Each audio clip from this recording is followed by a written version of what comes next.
Hey guys, it's Chris, aka Beauty and the Vape. I'm here at NVE in Foxwoods, day one on St. Patty's Day. So happy St. Patrick's Day to everybody out there that celebrates St. Patrick's Day. We are at the Very Vocal Vapor booth. Look at, see, halfway through, I can't even talk. Very Vocal Vapor booth, and doing what I do. Most of you guys have seen me on YouTube or other social media, so you know what I do.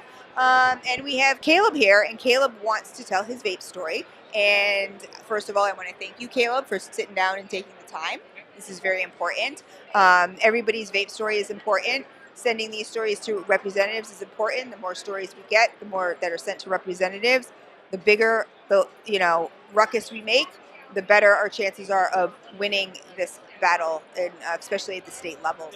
So, Caleb, how long did you smoke for? When I was just turned 18, I started smoking for like a couple days, and because my whole family is smokers, so I was like, I guess I'll try it. But I just couldn't get into it. But I still had that kind of secondhand smoke addiction, because like everybody in my family smoked near me when I was really young, like early, like 10 or something. So I still had that need for that nicotine. And my brother actually started vaping. He was like, "Oh, you gotta try this. Like, it's just like smoking. Like, you get that nicotine." So that's why I started out. So after that, I was like, not gonna smoke cigarettes at all anymore. Like, they were just bad. My throat was hurting. It was just. Plus, I had a couple family members who actually did die of smoking. Smoking-related illnesses are some of the worst illnesses to watch people suffer from. It's really bad. Yeah, that's how my grandmother's father died. He smoked so much, he got like throat cancer and actually went blind from it. Yeah, it's really bad. So when did you start vaping? I think as soon as I got out of high school, when I was able to get some money, I bought my first vape pen from a convenience store, which was horrible, not a good idea. You know what? That's what I quit, and I stayed on that for 3 years. It worked for me, but I know it doesn't work for a lot of people. I made a very rookie mistake. I didn't know what I was buying, so I bought I'll get this cherry flavored one. I didn't read the box.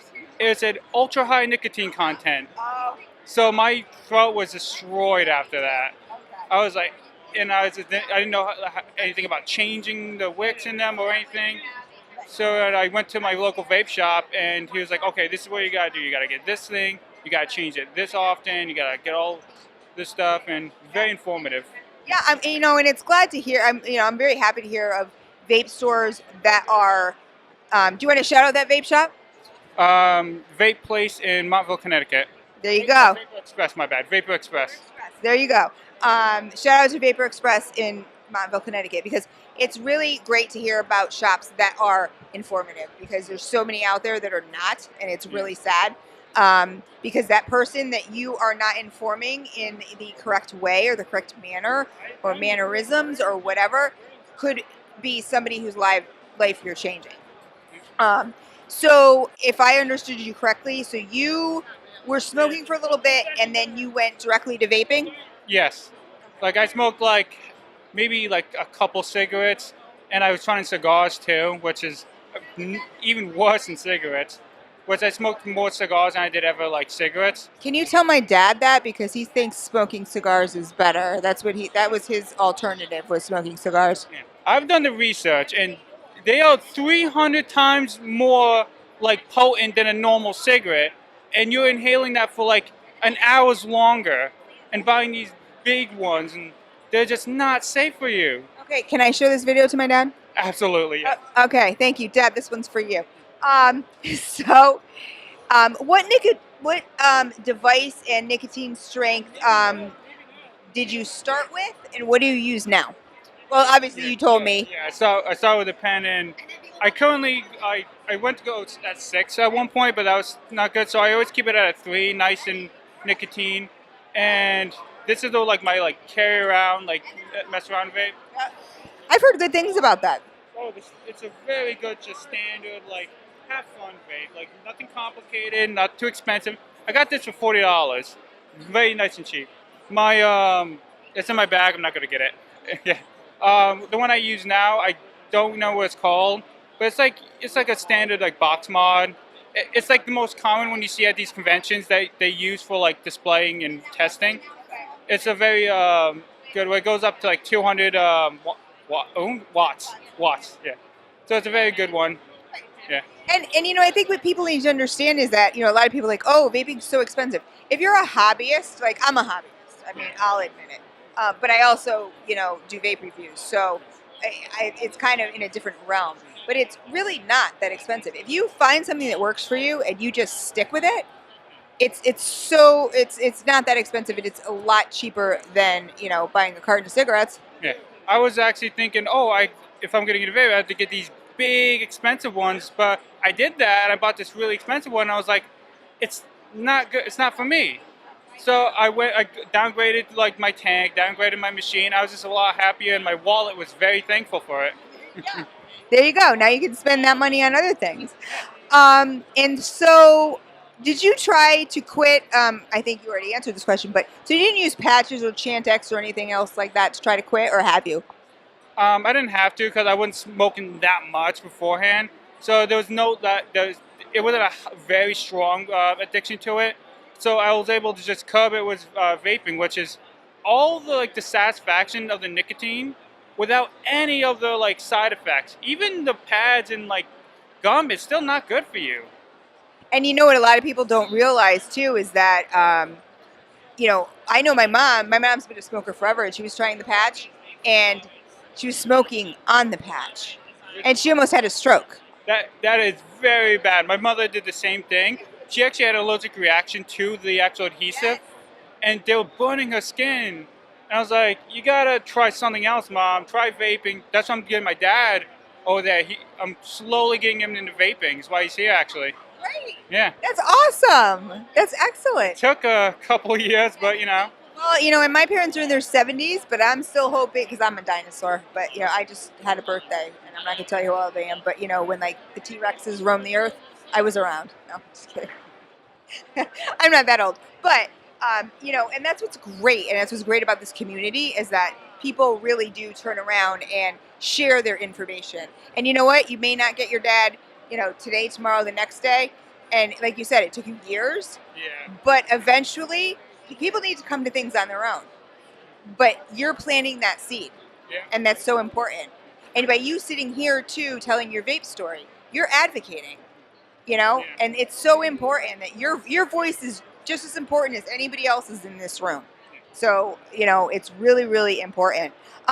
So when you started vaping, I mean, I know you weren't a heavy smoker, but did you know any changes? Did you notice any changes in the quality of your life? None of there was this. When I started smoking, there was a bit of a shame to it.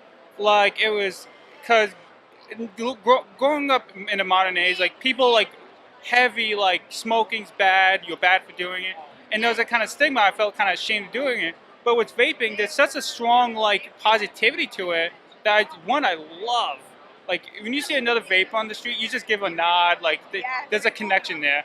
And when I started vaping, I didn't have that shame anymore. Right. I didn't feel bad for doing it. Right. And isn't that great too that you could do something that it's like, oh, look at that stinky smoker. You know what I mean? And then you could do something that's not only healthier for you, but is it's not only healthier for you, it's the community just involved is so great, The whole stinky smoker comment is with vaping, it's it's not a sticky smoker, it's a pleasant smell vapor. When you go into a room full of vapors, this is a very nice smelling area here. Right. My daughter just sent me, and it's funny, this is funny, because my daughter sent me a meme, and it said something, it was something about vaping, and I'm not going to get it verbatim, but she said, Don was the vapor or something, and she's like, I got sucked in by Don's, web of lies. She's like, I walked into a room and I thought I was getting, glazed donuts and blueberry muffins. And he's like, those damn vapors or something like that. It was so funny. It was so funny. He's like, Don and his web of lies, So if you could tell, I mean, again, you have a great example. Like you said, you're working on your dad and everything like that. So if you could tell your representative one thing as to why vaping needs to stay around, what would that be? For the very fact that it saves lives. Everything else is inconsequential when the statistics on cigarette deaths alone in 1 year is in the hundreds of thousands. It's insane. Vaping has been around for since the 70s. There's been like patents for this since the 70s. Not one. I don't even know anyone who got any serious illness from it.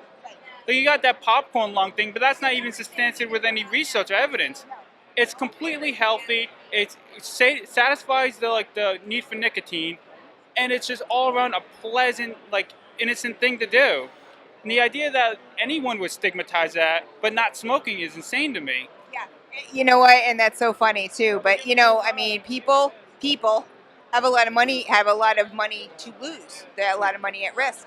But and I just have to say thank you, Caleb, because for somebody who really wasn't, like a pack a day smoker or whatever, you're so educated and you're so researched and well, spoken, and your facts. You're still taking the time to get your facts so that you can tell people like your dad those facts, and not just like, why should I vape, Caleb? Well, I don't know. You know what I mean? Like, you are converting people, and that is just so commendable. And so thank you so much. Yeah, thank you too.